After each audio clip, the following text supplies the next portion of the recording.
Hello, Facebook, and welcome to the Joe's Body Shop Facebook Live session for this weekend. This weekend, we're going to follow up on what we just talked about in the school video. And in the school video, we were talking about different ways of getting good results in the massage room. And one of the ones that I love to use is a muscle energy technique known as post-isometric relaxation. Come back this way. We have got a we've got a demo ready for you right here. So come on back.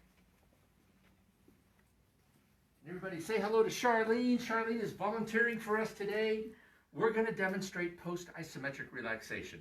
Now, remember in the school video I mentioned, you would want to use that anytime during the massage that you discover that normal techniques are not working for you, or you're doing stretches and you're not getting a good result. As a matter of fact, let's do a couple of stretches. Can we do some leg stretches with you, Charlene? Yeah. She says yes. Okay, so we're going to check her hamstrings. And as we raise the leg, we want to be paying close attention. Notice that that is about as far as it wants to go. Is that a pretty good stretch for you? Mm-hmm. Good. So, can we get more than this kind of elevation on the hamstring? Well, we can do the stretch repeatedly. Let it rest, and we'll come back up. And we're getting a little bit more. But let me show you how to do this. We're stretching out the hamstring. I'm going to present an immovable object for you to push against. I want you to engage your hamstring, your entire leg, and push it down into my shoulder. Good. I want you to hold that right there. And our purpose right now is to hold this isometric contraction of the hamstring for 15 to 20 seconds. We can go longer, but let's see what 15 to 20 seconds gives us. And we're kind of feeling for the muscle to start to get tired, and you know it's getting tired when her leg starts to pulsate a little bit. Go ahead and relax. And now we'll go ahead and see how much more we can get out of this. Oh, check it out. Say when. When. Good. Look at how much extra benefit we got out of that one post-isometric relaxation. So from this new starting position, we will again present something for you to push against. Go ahead and push down. Hold that strength right there. And let's see if we can't get a little bit more travel out of that stretch. Okay, go ahead and relax. And from here, we'll see if it'll give us any more slack. Ooh, check it out. So we picked up a ton of movement out of this leg. Good job. How does that feel? It feels good. Awesome. Let's put this leg down. Let's balance her out. Let's see what happens with this leg. Here we go. Let's do this again. Tell me when to stop. Oh, that feels pretty tight right there. All right, so this is as much as we can get. Good, push into my shoulder. Excellent.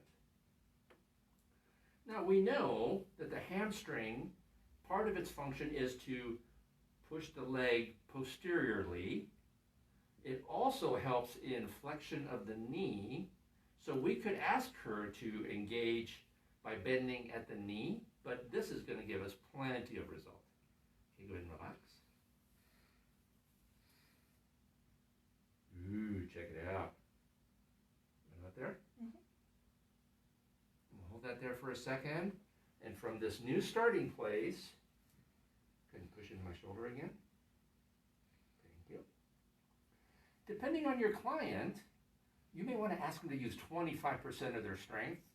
Because if you've got a really strong person on the table, they could kick you across the room with this stretch. So tell them to take it easy. You're doing it. You're doing it. All right, go ahead and relax. Let's see how much more we get. Oh, check it out. Very good. Does that feel good? Mm-hmm. Awesome. So we'll go ahead and let that leg relax. And we would continue with the massage. We would oil it up. One of the things that I like to do is if I'm going to do stretches, if she's greased up, it's going to be really hard to hold on to a leg or to an arm. So I do all my stretches dry before I get into the full strokes and the Swedish and the oil.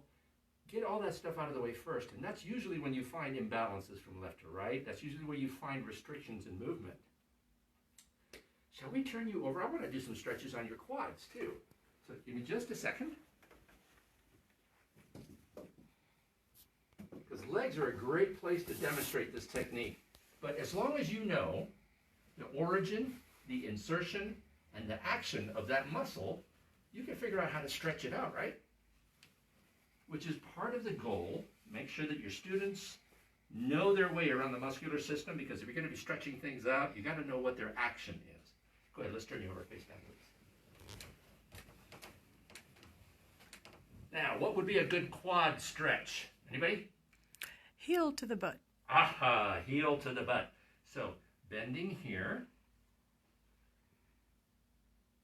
We got probably 2 fingers to get there. This is a stretch for the quads in the front, and that includes 4 muscles, quads, right? So I'm going to go ahead and hold this position right here. Go ahead and push into my hand with about 25% of your strength. Very good. Charlene is strong. So we have to tell her to take it easy on Joe. And after about 15 seconds or so, it only takes 5 or 6 seconds to engage the Golgi tendon organ and the muscle spindles. So 15 seconds is usually enough. Go ahead and relax. And we'll take the slack out of there. Look at there. Touchdown. Good job, Charlene. We just did it 1 attempt, and we got a good release out of the quads, and they were able to fully stretch out. Let's go do the other side. You ready, Charlene? Yep. All right, heel the butt. Pretty close. All right, go ahead and push into my hands. Very good. Hold that. 1001.